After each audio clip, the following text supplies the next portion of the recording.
Do you love Christmas? I know. According to some songs, it's the most wonderful time of the year. But what would you say your favorite family tradition is? We read a Christmas devotional about how the whole entire Bible is like leading up to Jesus' birth. And I think that is one of my most favorite things about the Christmas season. Join me as we read a story called The Legend of the Poinsettia about a little girl whose favorite Christmas tradition, taking gifts to the Christ child, doesn't turn out quite as she expected. The Legend of the Poinsettia. Lucita lived in a small village high up in the mountains of Mexico with her mama, her papa, and her younger brother and sister, Paco and Lupe. Papa worked in the fields with their barrero, Pepito. Every evening, Lucita fed Pepito, gave him fresh water, and filled his stall with clean straw. At home, Lucita helped Mama clean their casita, their little house, and pat out the tortillas for their meals. She took care of Paco and Lupe, and each evening they went to the shrine of the Virgin of Guadalupe near the front gate to see if fresh candles were needed. But every day was not work. On Sundays, the family went to San Gabriel in the square where Padre Alvarez said the Mass. And all through the year, there were fiestas and holy days, which always began with a procession that wound through the village and ended in San Gabriel. One day, close to Christmas, La Navidad, Padre Alvarez came to their casita. "Ah, Senora Martinez, buenos dias, good day," Padre Alvarez said. "I am here to ask you about the blanket which covers the figure of the baby Jesus in the Christmas procession. We have used the same one for so many years that it is almost worn out. Because your weaving is so fine, I have come to ask if you would make a new one." "Mi padre," Lucita's mother said. "I would be honored, and Lucita will help me." On Saturday, Lucita and Mama went to the market to buy the wool for the blanket. They chose the finest yarn they could find. At home, Lucita helped Mama dye the wool and the colors of the rainbow. "Those colors will shine throughout the church," said Papa, as he watched Lucita and Mama string the yarn on the loom. As Christmas drew closer, everyone in the village was busy. All the mamas were making gifts to place at the manger of the baby Jesus in the church. The papas worked together, putting up the manger scene in San Gabriel. Lucita and the other children went to the church for the singing practice for the Christmas Eve procession, when everyone would walk to San Gabriel, singing and carrying candles. Once inside, Padre Alvarez would lay the figure of the baby Jesus in the manger, and the villagers would go up and place their gifts around it. "Our gift will be the blanket for the baby Jesus," Lucita told her friends. "I am helping Mama weave it." One afternoon, a few days before Christmas Eve, Lucita and the children were singing in the church when Senora Gomez came hurrying in. "Lucita, you must come home. Your mama is sick and your papa has taken her down to the town to see the doctor. You must take care of your brother and sister until your papa returns tonight." Lucita was frightened. Mama had never been sick before. When she got home, Paco and Lupe were crying. They were frightened too. Lucita tried to comfort them. She made some food and sat down to wait for Papa. That evening, Papa came in looking tired and worried. He drew Lucita close and said, "Lucita, mi niña, your mama is ill. Your aunt, Tia Carmen, will take care of Mama until she is well. But I must go back and stay with Mama until I can bring her home. But it won't be until after Christmas. Senora Gomez will take care of you and Paco and Lupe while I am gone. She will come for you tomorrow." The next afternoon, Lucita overheard two of the women talking. "Lucita's mama is ill. She won't be able to finish the blanket for the procession. Isn't it a shame? See, the other woman said, we are all so disappointed. Padre Alvarez will have to use the old worn-out one. When Lucida went home to feed Pepito and get clothes for Paco and Lupe and herself, she looked at the unfinished blanket on the loom. Perhaps I can finish it, she thought. But when she sat down and tried to weave, the yarn got all tangled. The more she tried to untangle it, the worse it got. It was no use. She could never finish it by herself. She took the unfinished blanket to Senora Gomez. Oh, Lucida, it is so tangled. There isn't time for me to fix it, Senora Gomez told her. Tomorrow is Christmas Eve. Lucida started to cry. It was her fault the blanket was ruined. Her family wouldn't have a gift to place at the manger of the baby Jesus. Don't worry, Lucida. We will all go to the procession together.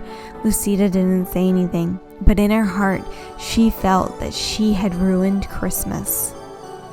Come, Paco, come, Lupe, it is time to go to the procession, Senora Gomez called on Christmas Eve. Where's Lucida?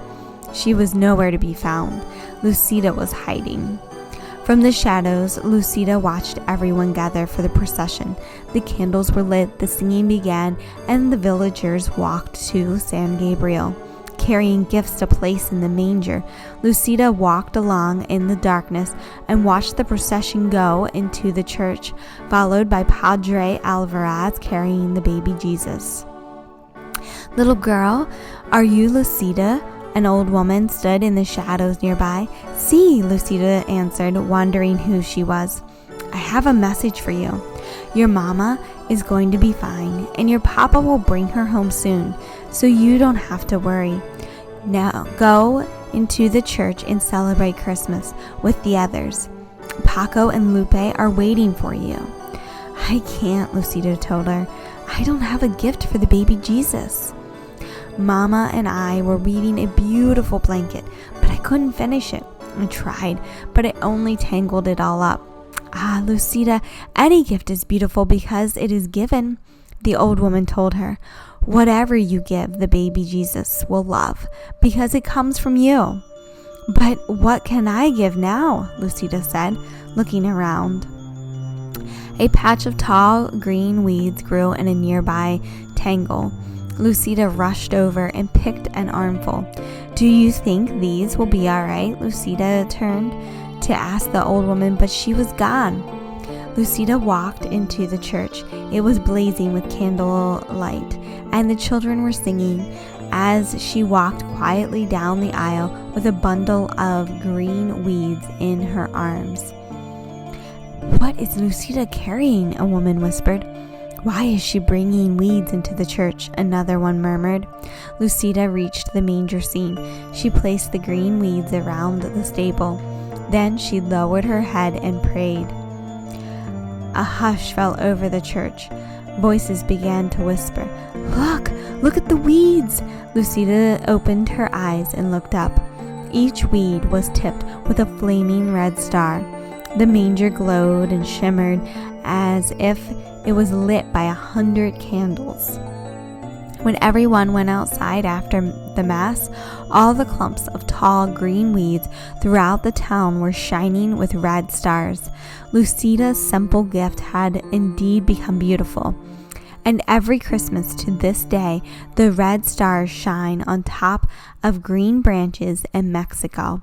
The people call the plants La Flor de Nochebuena and the flower of the Holy Night, the Poinsettias. Now let's draw our very own poinsettia. You will need for this project paper, pencil, crayons, and watercolor paints if you want to finish your poinsettia like I finished mine. To get started, in the center of our page, let's draw a couple little circles. Now, this is going to be the center clumping for our poinsettia, or the center of our flower. So you want to draw these circles not all the same size. And I started with one circle, and then I did about 5 around that, and then a few more smaller ones around that. Altogether, I would say about 10 to 15 little circles. The next step is that I drew 2 lines out from those little circles, and then I connected those 2 lines so that it came out to a point. And this is going to be the petals of our poinsettia, so we will do that a couple different times. So 2 lines out from those center circles, and then 2 lines coming out from the lines we drew to create a point. It's almost like we're creating a diamond, but our diamond does not have 4 points like a typical diamond. It only has 3 because the last point is under the center of the flower. I'm going to continue making this shape until I have these diamond type petals the whole way around the center of my flower. So 2 lines out from the center, and then 2 lines connecting to my first 2 lines, and those come to a point. I end up with 5 petals going around the center of my flower. If you make any mistakes, you're drawing light till you got it right so you can erase. So I have 2 more petals that I'm going to put in here. 2 lines coming out from the center, then a line connecting to one of those 2 lines, and another line connecting to those 2 lines. 2 lines coming out from the center, and then I'm going to connect another line coming out to a point, and then a 4th line coming out to a point. So now I have 5 petals coming out from the center of my poinsettia. I'm going to start a second row of these petals. These are not connecting directly to the center, but now connecting to the first row of petals. I again draw 2 lines going out, 2 lines connecting to those going out to a point to create that diamond type shape without its 4th point. And I will continue this the whole way around my flower until I get back to where I drew my first of my second row. So I end up with another 5 petals. This is my 3rd one, and I have another one I'll put in right here, and 1 more on the other side of the poinsettia. So now I have a total of 10 petals on my poinsettia. And then I will start a 3rd row with about 5 more petals on that. So altogether it ends up being about 15 petals on the poinsettia. So I'm going to speed it up a little bit so that way I don't waste your creativity time, and you can just pause the video and finish drawing your petals to your poinsettia. Okay, that's my last petal to my poinsettia, so I put lines down the center of each petal. Now I'm going to grab crayons, and this is just to help me understand where I need to color what color. I'm going to outline the center of the poinsettia circles with my yellow. So I said that we're using these to remember where we need to color what color. I'm going to use paint to finish my poinsettia. You could use markers or crayons, but in the end I find it a lot easier if we go through and we outline what color we want to use when we finish this before we put the poinsettia leaves in, because the leaves are so similar to the shape of the flower petals that it's a little confusing. So I like to do it this way. I'm outlining the petals of my poinsettia with a red violet.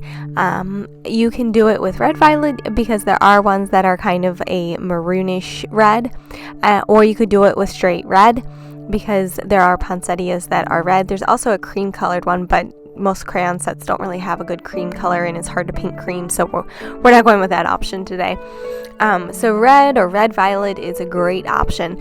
I actually lost my red crayon, so that's why I chose to go with the red violet crayon. So we outline each poinsettia petal with the red violet. Next, it is time to draw the leaves of our poinsettia. So to draw the leaf, I'm going to start like I'm going to make a C, but instead of continuing with my C, I come out. So I go out like I'm going to make a C, and then I come up. And then I'm going to bring that back in and round it back down. If that's a hard shape for you to make because it's kind of weird, you can just make your leaves in the exact same way that we made the petals in that like diamond shape.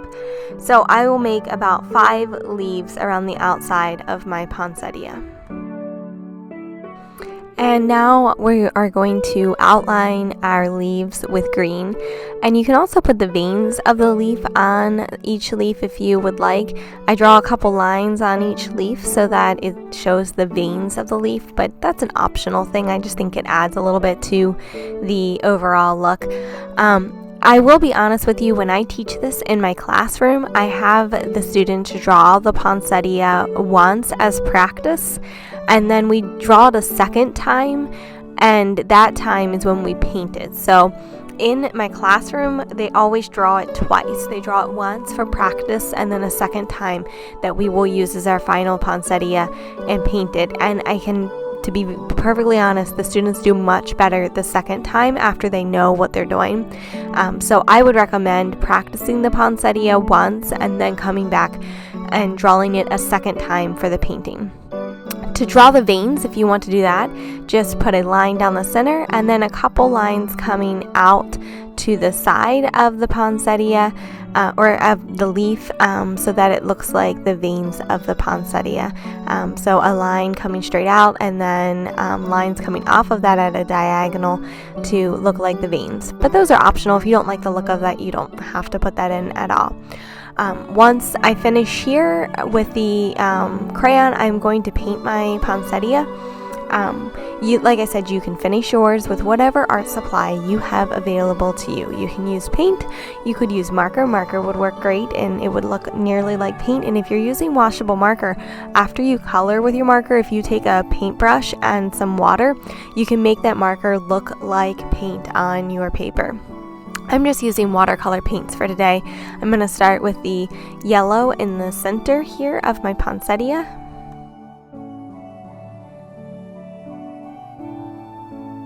Now that I'm finished with yellow, I'm going to use a reddish, it's more of like a red-violet color that I had in my paint set. You could use straight red, or if you do have a red-violet color, you could use that, because like I said, there are poinsettias that come in both varieties. When I was younger, we always decorated the church with poinsettias at Christmas time, so I got to see a lot of the different varieties of poinsettias each year, and they made a little like poinsettia tree, and it was really beautiful. So anyways, you're going to just work through each petal itself. Don't do a mass painting of everything all at once, because if you don't paint each petal by itself, then it kind of looks a little messy and not near as nice. So you want to go through and paint each individual petal instead of painting everything all at once.